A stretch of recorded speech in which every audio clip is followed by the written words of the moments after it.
Hello and welcome back to Marvel Puzzle Quest with me, P.I. McLeod, and we're here on day 3,849. Hey John, how's it going, man? One day away from another free 5-star cover. Love those daily rewards when it gives you stuff like that. We're not here to talk about that though. Before I get to the Crash the Titans, because that's really what we're here for, the weekly ritual, at least I'm turning it into one. New Alliance, who dis? U-School Avengers is now U-School Reborn. I know probably any of you watching isn't like first and foremost on your mind, but hey, that's my alliance now. We have a little bit of a paint job. We're redoing things. Same people, new name. In case you're looking around and checking out the scenery, just know that our name has changed. Woohoo! Anyways, moving forward. Crash the Titans. There we go. I got one singular node to do today. Again, I'm currently working, but don't tell the boss. They don't need to know this, right?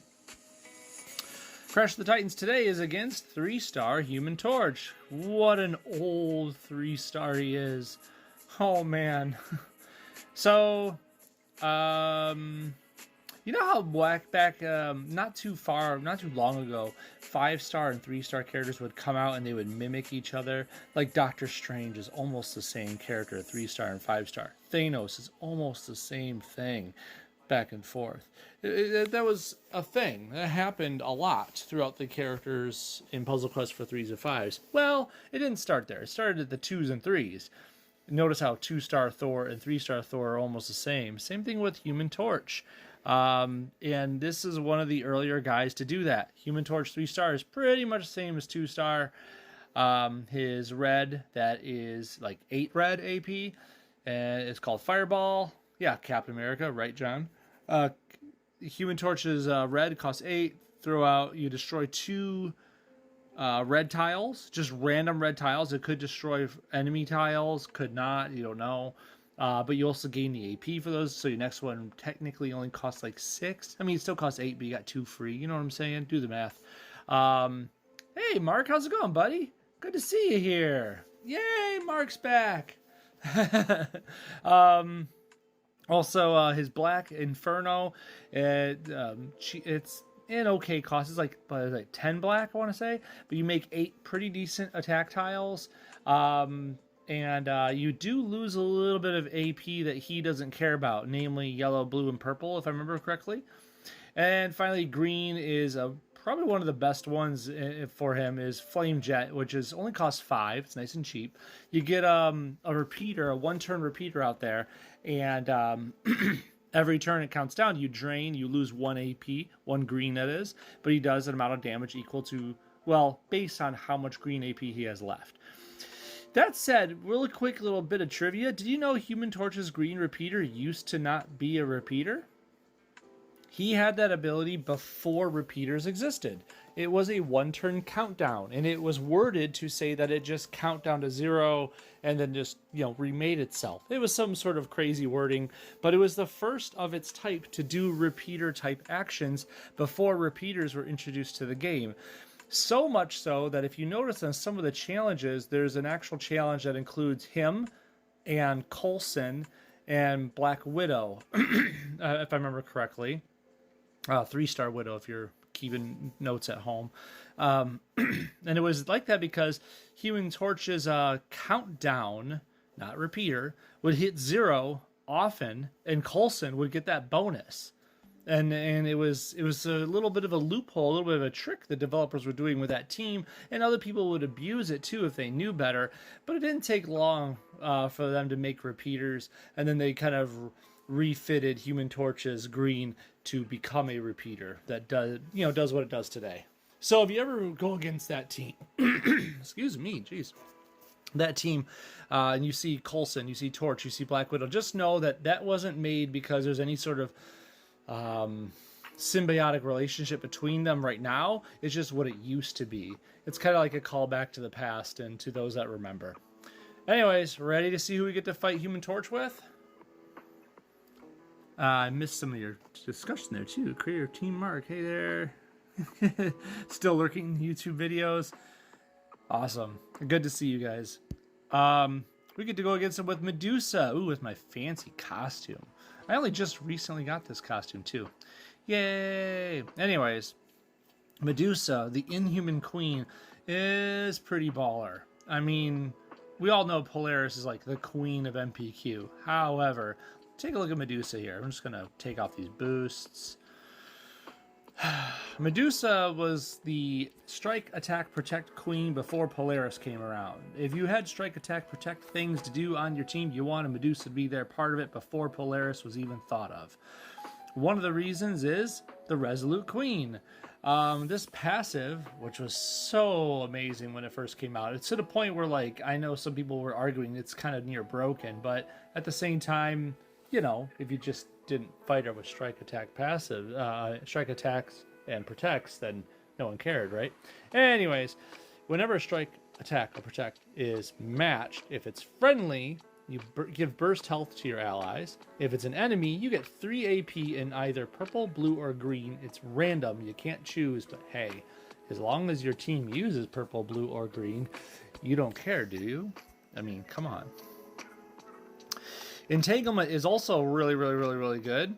It's just a passive that puts out a countdown, but that countdown does damage at the end of each turn. That damage is power damage, so yes, it is affected by things that affects powers. I'm looking at you, Okoye, Apocalypse, Scarlet Witch, 5-star that is. You get the point. And of course, here it is at level 5, so you can see how much more it does. You know, one more turn added to the countdown, more damage. And of course, if it gets matched or destroyed, you create 2 extra attack tiles with it, which of course she loves for her passive purposes. Finally, Hair Metal. It costs 10 purple. It's her only active usage ability, but it does cost 10. Remember, she can make purple through her passives. Anyways, at level 5, she swaps 16 random tiles, stealing any swapped strike, protect, or attack tiles, you know, enemy ones that is, and improving them by a large amount.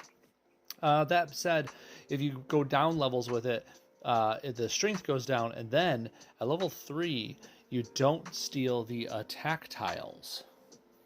That's why you see I have it at a 4. See, I have it at a 5, 4, 4.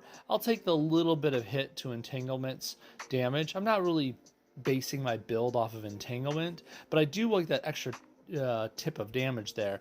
Hair Metal, I kind of want all 3 tiles to be selected because there's always idiots out there using attack tiles, right? Whether it's PvE or PvP, there's usually something to steal. So swapping 16, which is a quarter of the board, and stealing tiles is a good thing. Before I get into the fight, I have to go back to the options. I have to go turn on the animations. I don't want to miss anything, right? Character effects on, story, daily, scrolly, crash, inhuman. Okay, we're going to go ahead and teach Human Torch a lesson. The main lesson is that this hair is not flammable. Anyways. Yeah, the first fight against Medusa didn't go well, John. I understand. I think everyone felt that way when you first fought her. When you, I mean, of course, this is like long ago. Nowadays, she's probably like not that big of a deal, but at the same time, she still is notable.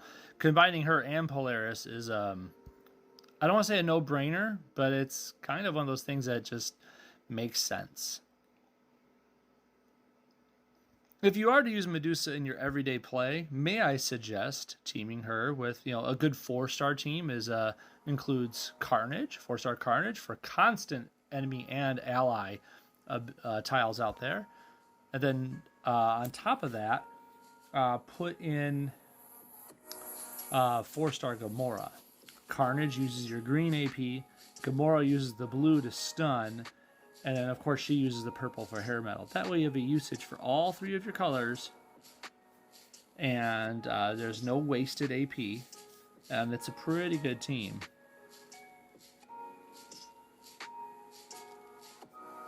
Should we match this again? Probably should. It's fun that way. Woohoo! Oh, yeah. She's definitely one of those manageable people where you just want to stun or kill them right away. Of course, it's she can be pretty rough no matter what, but still, you definitely want to get rid of her. She's, you know, it's like every RPG, get rid of the healer, right? What was that, Mark? Since you got back in the game, Team Medusa, Polaris, and Negative Man. Yeah, that's a good one. Medusa, Polaris, and Negative Man. Big time, man. I get it. Let's get some hair metal going. Picture your own guitar solo here. I think we got all the animations out of them. We had the Resolute Queen play out, Entanglement play out, and hair metal. So awesome. Despite being pretty high-level Medusa, we got to see everything she has to offer. I don't have a... There it is. Wanted a good match for that last one. Yeah, Medusa, Polaris, Negative Man. That sounds a really good team, Mark. That's a good way to go. Yeah, now just kill him. It's done. Alright. That's a simple one. Just poor Human Torch. He doesn't need to go against the Inhuman Queen. I assume in another universe that hair is very flammable and Johnny Storm probably has a much better chance. But in MPQ, well, he's not 3-star Johnny Storm. Yep, very much. Okay, that's it. That's all I got for you today, guys. It's a short one, but we do know that eventually Jubilee is going to get, you know, her own 5-star store, right? So when she gets that 5-star store up and running, we get to spend that CP hoard and get some more Jubilee 5-star covers. I got a few of them already, and like what? There you can see the shards right there. There's 5 sitting in shards alone. So it won't take too much to champer. Cool. Anyways, thank you very much for watching. Thanks for dropping by, John and Mark, and I will catch you guys really soon. Later, everybody.